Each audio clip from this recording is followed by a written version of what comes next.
Bonjour, bienvenue dans la série sur l'électrodynamique classique. Donc, continuons sur les milieux pondérables. Alors, on avait vu que celui-ci pouvait être considéré comme contenant un champ de dipôle. Alors, si maintenant on considère le milieu d'un point de vue macroscopique, on peut construire le potentiel ou le champ électrique par superposition linéaire des contributions de l'élément de volume macroscopique delta V attaché au point x'. Ainsi, la charge de delta V est ρ x' fois delta V. Et son moment dipolaire est P x' delta V. S'il n'y a pas de densité de moments multipolaires macroscopiques d'ordre plus élevé, le potentiel pour cet élément de volume, delta phi x, donc le potentiel généré en tout point x pour l'élément de volume en x',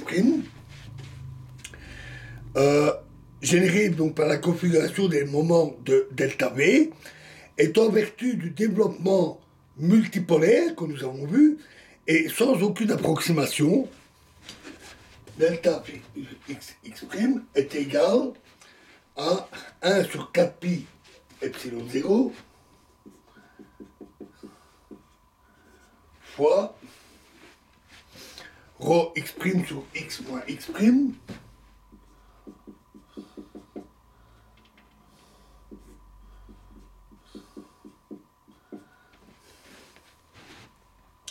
delta V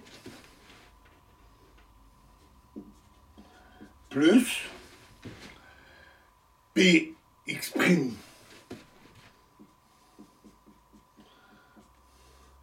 x moins x' divisé par x moins x' au cube fois delta V, x étant extérieur à delta V. En assimilant alors delta V à un élément macroscopiquement infinitésimal que l'on identifie à d cube x',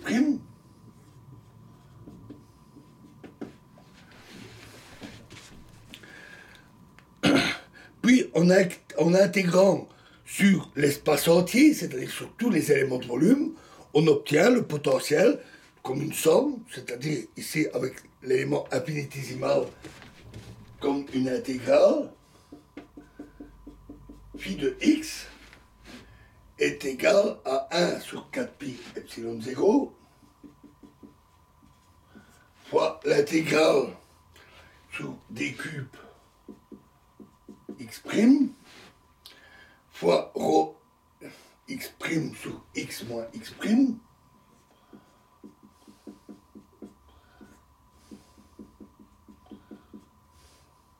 plus p x'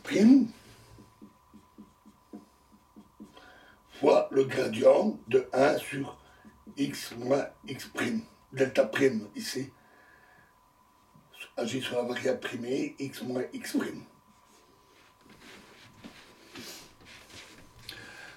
Le second terme de l'intégrale est analogue au potentiel d'une couche double, mais associé ici à une distribution volumique de dipôles.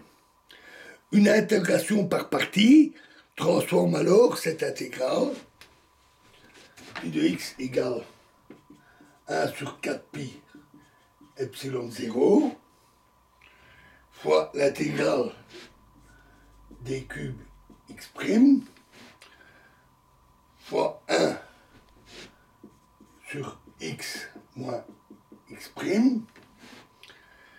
fois ρ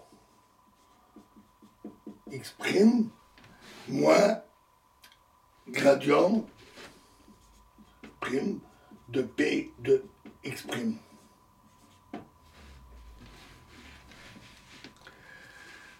on retrouve l'expression standard d'un potentiel dû à une distribution de charge donnée par ρ moins nabla P.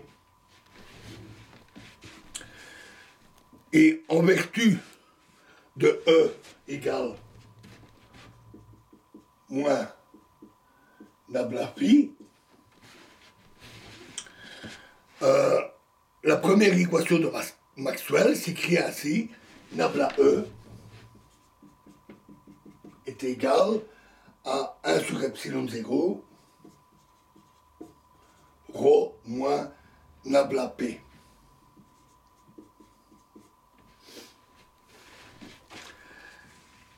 La présence de la divergence de P dans la densité de charge effective se comprend intuitivement assez facilement. Si la polarisation n'est pas uniforme, un petit élément de volume peut être le siège d'un accroissement ou d'une diminution de charge. Donc on peut présenter ça comme ça. Hein, on a un élément de volume, on a des molécules, ici on ne représente que les molécules sur la frontière,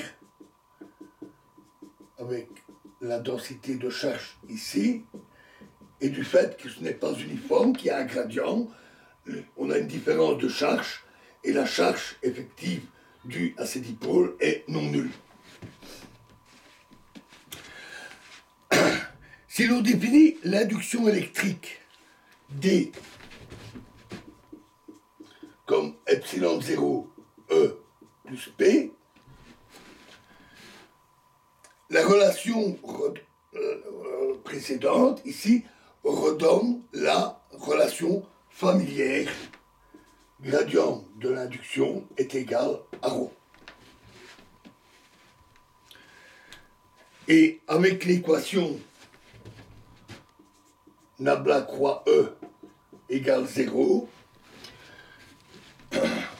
ce sont les homologues macroscopiques des équations de Maxwell qu'on avait vues au début. Voilà, et nous continuerons la suite dans la prochaine vidéo. Je vous remercie.